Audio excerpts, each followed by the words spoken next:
So it's like most people have like the rags to riches story. My story came from like riches to rags to riches, like kind of story. I like that. Yeah.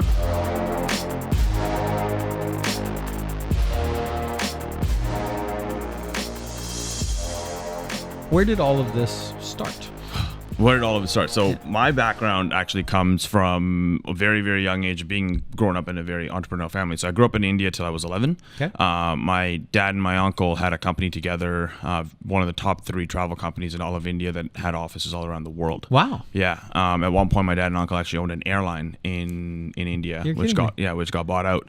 And then they ended up having a bit of a family feud and going their separate ways. It typically sometimes happens. Right. And my mom and dad decided to leave India and come to Canada. And so I was 11 years old, come to Canada. So it's like most people have like the rags to riches story. My story came from like riches to rags to riches, like kind of story.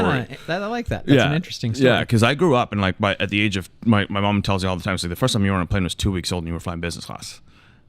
Like, you nice. know, yeah. So like by the age of 11, I'd already been like all over Europe. I was traveling between Dubai every other weekend because I had family that lived in Dubai back in the day. Wow. All over Asia. So I kind of seen like one world of this lifestyle where it was just like, okay, this is cool. And then we came to Canada and I had gone 11 years turning 12 and I'd never seen my mom work a day in her life, and she had to go back to work and kind of all that whole world of things. My dad had to go get a job. Like the split was so bad from their business end of things. So that kind of lit like a subconscious fire inside of me, where by the time I was 15, I was in high school. And that was when my first entrepreneur journey really started, because it was like, okay, what can I do so that I can make money that I'm not dependent on my parents? And I bought, I'm not sure if you know, but like they're called pocket bikes. They're like little crotch rocket bikes. I bought one just as a hobby, and that hobby turned into a business that I made over $150,000 at the age of 15. What was the business? It was me just importing pocket bikes from China and selling them to people at school. That's really funny. Yeah. Nice. Yeah. So I did that at the age of 15, and then once I kind of did a bunch of... So you made 150 grand while you were 15 on pocket bikes? Selling pocket bikes. Pretty fun. And my way of driving traffic was almost getting expelled from school, because I'd literally take the pocket bike to school and rip around in the parking lot, create a bunch of attention, marketing 101, create attention. And fold it all up? Yeah, Nice. Literally, and almost got expelled from school, but it got to a point where my mom's like, I don't care if you get expelled from school. You just keep doing what you're doing. You're clearly making enough money. I'll go to other schools. Yeah, can't expel me from there. Yeah, so I did that. And then fast forward, did a bunch of like door-to-door things, like not like selling just random stuff door-to-door, but never really built a career out of it.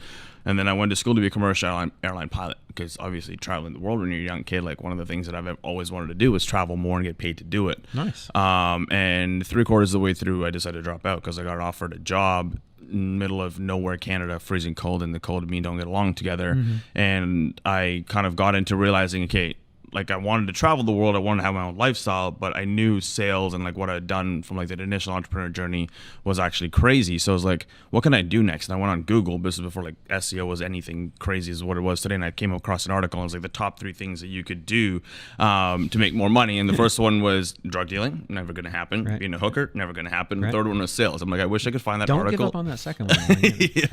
What was the third one? Direct sales? I'm just doing direct sales. Yeah. So then I applied. I literally went on Craigslist, applied for every single job possible in the sales world, and then stumbled upon a door-to-door sales job that I got an opportunity to do, which I didn't even know what door-to-door sales was like as a career.